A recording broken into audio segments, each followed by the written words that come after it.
सो अभी हम देखने वाले हैं सेल साइकिल और सेल डिवीजन के बारे में। सेल साइकिल क्या है? सेल साइकिल ये इवेंट्स है जो सेल की जर्नी में होते हैं। अभी नई सेल डेवलप होके आई है, वो डायरेक्ट तो डिवाइड नहीं करती है, उसमें बीच में जो है कुछ फेजेस आते हैं।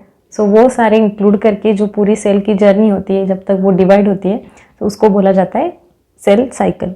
और सेल डिवीजन इसका एक पार्ट है। ये सिक्वेंशियल इवेंट्स है जिसमें सेल ग्रो होगी, डेवलप होगी, फंक्शंस परफॉर्म करेगी और डिवाइड होगी। इसमें सेल डिवाइड होने से पहले की एक फेज होती है जिसको बोला जाता है इंटरफेज।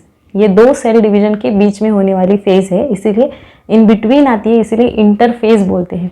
इंटरफेज में सेल बहुत ज़्यादा टाइम लेगी क्योंकि डिवीजन का जो भी प्रिपरेशन होगा वो सारा इंटरफेज में ही होता है ताकि स्मूथली सेल डिवीजन हो सके। यहाँ पे जो सेल डिवीजन का सेल साइकिल का टाइमिंग है वो ह्यूमन बींग्स में 24 आवर्स है। इसमें इंटरफेज जो रहेगी मोर देन 95% इंटरफेज ही रहेगी और 1 आवर के लिए सिर्फ एम फेज रहेगी। एम फेज यानी जिसमें सेल डिवीजन होता है। ये एम फेज 1 आवर के लिए रहेगी और 95% टाइम जो रहेगा बाकी सारा इंटरफेज में ही जाने वाला। ईस्ट के लिए ये टाइमिंग है 90 मिनट। इंटरफेज में सेल क्या करती है? इंटरफेज में सेल में बहुत सारे चेंजेस होते हैं, जैसे यहाँ डीएनए मटेरियल रिप्लिकेट होगा, ऑर्गेनेल्स रिप्लिकेट होंगे, तो जो सेल डिवीजन में हेल्पफुल होंगे। ये दो फेजेस हैं मेन सेल साइकिल के, इंटरफेज और एम फेज। इंटरफेज का ड्यूरेशन बहुत ज़्यादा है, 95% तक हमने देखा, एम फेज कम। इंटरफेज में अभी क्या क्या होता है? इंटरफेज में डायग्राम में देखते हैं, राइट। यहाँ देखो, ये जो है यहाँ से एक्सटेंड हो रही है यहाँ तक, ये इंटरफेज है, बराबर। और ये जो है एम फेज, ये सेल डिवीजन की फेज है। इंटरफेज में जैसे दिख रहा है डायग्राम में, G1 फेज, S फेज और G2 फेज, G1, S और G2 फेज। इंटरफेज के इन तीनों फेजेस के बारे में देख लेते हैं पहले। पहला है G1 फेज। ये फर्स्ट ग्रोथ फेज है या तो पोस्ट माइटोटिक गैप फेज, क्योंकि इसके पहले ही क्या हुआ? एम फेज हुआ है। M phase mitosis. M phase के बाद में होने वाली पोस्ट माइटोटिक या तो फर्स्ट ग्रोथ फेज इसको बोला जा सकता है। ये एम फेज और आगे आने वाली एस फेज, इसके बीच में ये इंटरवल है। यहाँ पे आरएनए, अमाइनो एसिड्स वगैरह सिंथेसाइज किए जाते हैं क्योंकि आगे जाके जो है हिस्टोन प्रोटीन सिंथेसाइज करने हैं। एस फेज में हिस्टोन प्रोटीन सिंथेसाइज होती है, इसीलिए जो G1 फेज है इसमें कुछ अमाइनो एसिड्स बनेंगे, प्रोटीन्स बनेंगे, क्योंकि क्रोमैटिन मटेरियल रिप्लिकेट करना होता है आगे जाके सिंथेटिक फेज में, जिसमें इस सब की ज़रूरत होती है।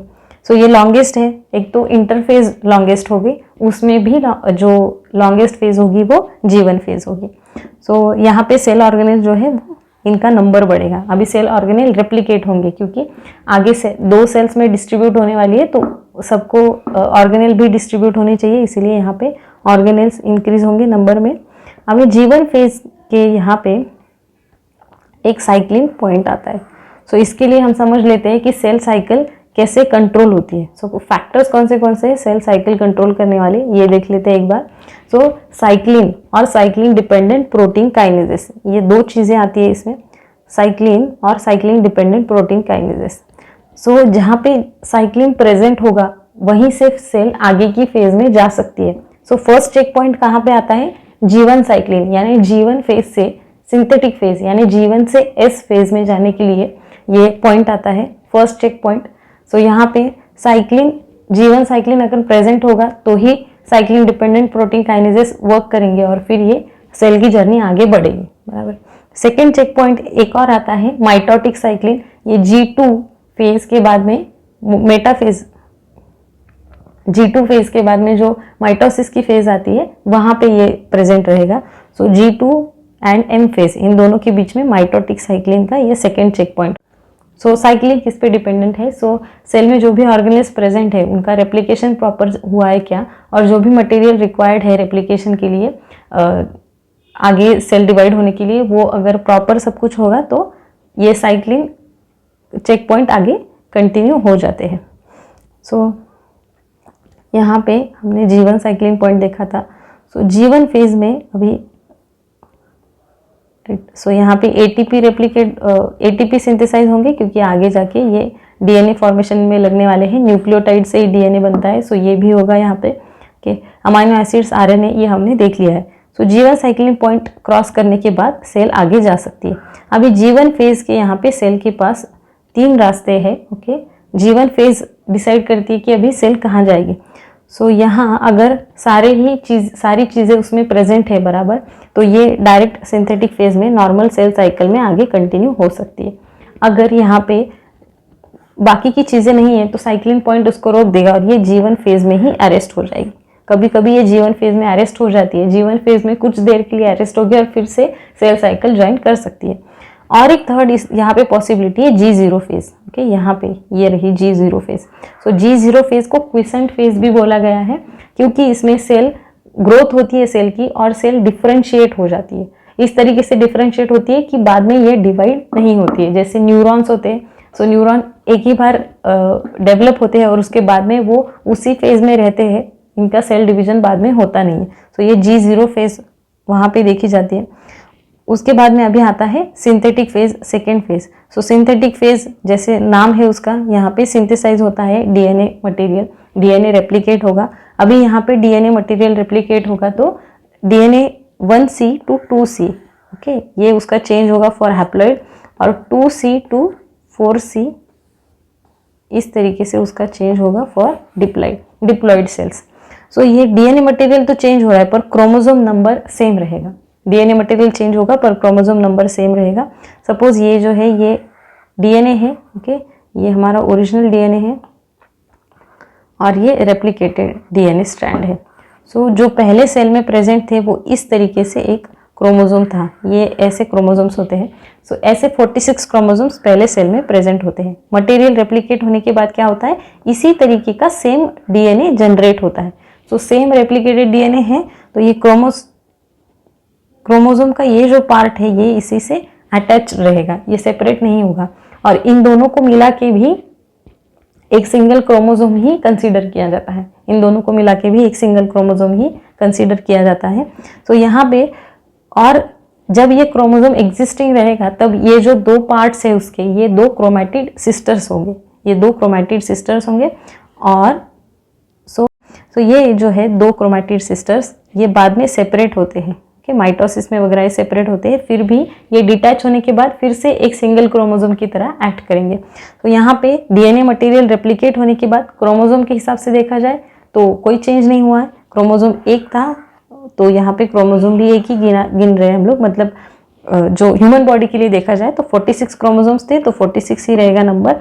पर क्रोमैटिड सिस्टर्स की बात की जाए तो यहाँ पे एक क्रोमैटिड सिस्टर था, यहाँ पे 2 क्रोमैटिड सिस्टर्स है, तो क्रोमैटिड सिस्टर्स सेकेंड सिचुएशन में 92 हो गए। तो ये इस तरीके से काउंट किया जाता है, इसीलिए जो भी क्रोमोसोम नंबर है सेम रहेगा। फिर आता है G2 फेज। अभी सेकेंड ग्रोथ फेज है G2 फेज, यानी सो यहाँ पे जो है G2 फेज में G2 फेज को हम सेकेंड ग्रोथ फेज या तो फिर प्री माइटोटिक गैप फेज भी बोल सकते हैं। अभी ये माइटोसिस से पहले आएगी। G1 फेज थी वो माइटोसिस के बाद में थी, इसीलिए उसको पोस्ट माइटोटिक बोला। डायग्राम याद होगी आपको। सो ये देखिए, ये M फेज के बाद में आती है G1, इसीलिए इसको पोस्ट माइटोटिक, और G2 उसके पहले आती है इसीलिए प्री माइटोटिक। और सेकेंड ग्रोथ फेज, सो यहाँ पे डीएनए सिंथेसिस स्टॉप हो गया। डीएनए सिंथेसिस स्टार्ट हुआ था एस फेज में और G2 फेज में वो स्टॉप हो जाएगा, पर आरएनए और प्रोटीन सिंथेसिस जो चल रहा था वो कंटिन्यू होगा आगे। क्यों? क्योंकि यहाँ पे स्पिंडल फाइबर्स फॉर्म होते हैं, बाद में सेंट्रियोल जनरेट होता है। ओके, सो ये सब होने के लिए ये आरएनए और प्रोटीन फॉर्मेशन कंटिन्यू होगा और बाद में आएगा सेकेंड चेक पॉइंट जो हमने देखा है।